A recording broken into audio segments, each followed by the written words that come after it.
don't see a utopia which is a fixed utopia. I think utopia is always about continuous change.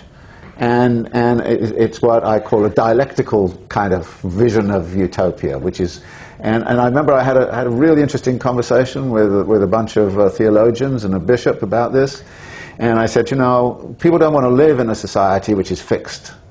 They want to live in a society where new things are going on all of the time, and therefore the excitement of the new is constantly there.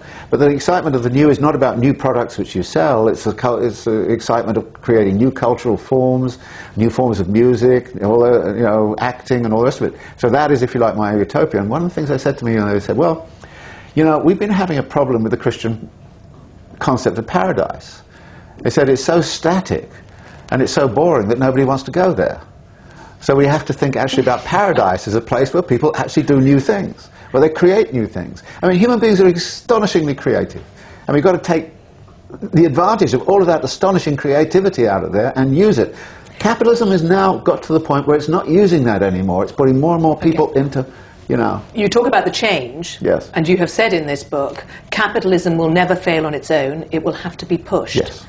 The accumulation of capital will never cease, it will have to be stopped. Yes. Capital class will never surrender its power.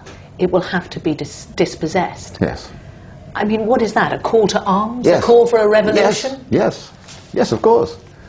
It's an overthrow of the... It's a call for people to think about what the alternative must be, because when you make this argument about 3% growth forever is impossible, for environmental reasons, political reasons, social reasons, and all the rest of it, when you say that, some alternative has to arise. And the only interesting question is, what should it be? And to me, I'm kind of saying, well, the capitalists can determine this. And the way they're doing it right now is by actually becoming richer and richer and richer. And unless we, the mass of the population, stop them... And do what? What are you calling for? Well, we stop them politically, by voting. We stop them democratically, and if necessary, we stop them in the streets. I mean, you have to think about this as a long process. Okay, but you talk about the politics. As you said yourself, there's no political movement for change. This is one of the big problems right now. Most of us are caught in this system where we believe... I actually had a conversation when somebody said to me, I can imagine the end of the world more easily than I can imagine the end of capitalism. And you kind of go, what kind of thing is that?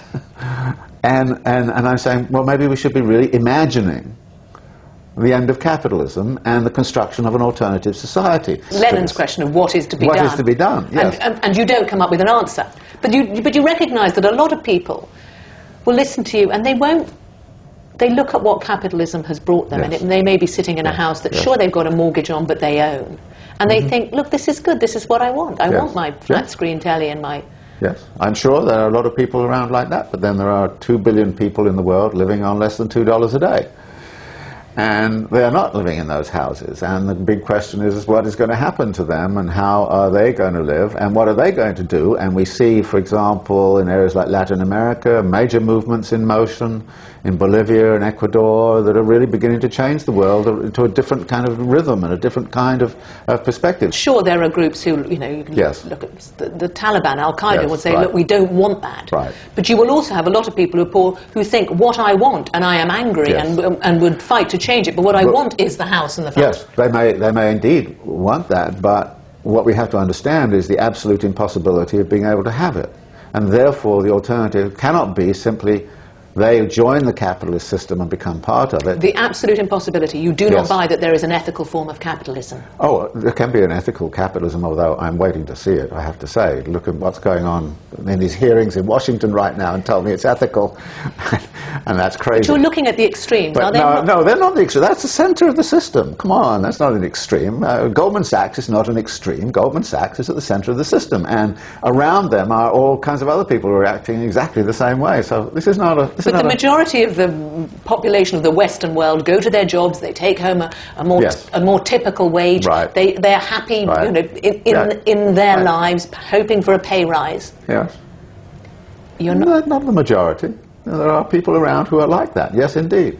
But what you have to do is you have to start to, the reason I want to have this conversation is to say, even to them, if they want to leave behind a world which is a better world their kids can live in with security and happiness and all the rest of it, would they simply say we continue doing the things exactly the way we are continuing to do them? And the answer I think that many of them would say would be, no, I think we really do need to change things. Okay, so your call is for people to wake up? Yes, and think about it and have a conversation about it. And if they don't, will they be forced to? I think, well, right now we are being forced to have conversations about things. I mean, we're now having conversations about derivatives and we never knew what they were 3 years ago. We're now having conversations about all kinds of things that we had to learn about because of the way this crisis has worked. So crises actually make us have conversations.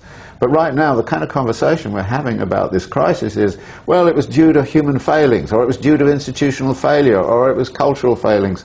Nobody wants to say there's a systemic problem with the way in which capitalism works. And that's the kind of thing that I can talk about and I can demonstrate is indeed the case. Okay. And if that is the case, then we have to do something about capitalism. So 20, 50 years from now, yes, will we be living in a capitalist society? If we are, I think it would be a very unhappy place. It will be even more unequal than it is now. The environmental system will be absolutely in a total mess. Remember that 3% compound growth, and there's going to be 3% compound growth of asset extraction and extraction of resources and energy consumption and all those kinds of things.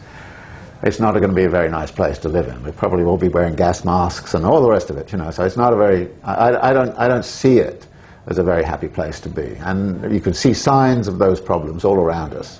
And it's not only the environmental one, it's also the kind of social one, the social inequalities and the way they're growing. You know, last year, in the midst of a crisis, the number of billionaires in India doubled. This is the sort of world you're living in, where you think that something is actually being equaled out, but actually the rich are getting incredibly much richer in the midst of this crisis. Professor David Harvey, thank you for coming on Hard Talk. Thank you.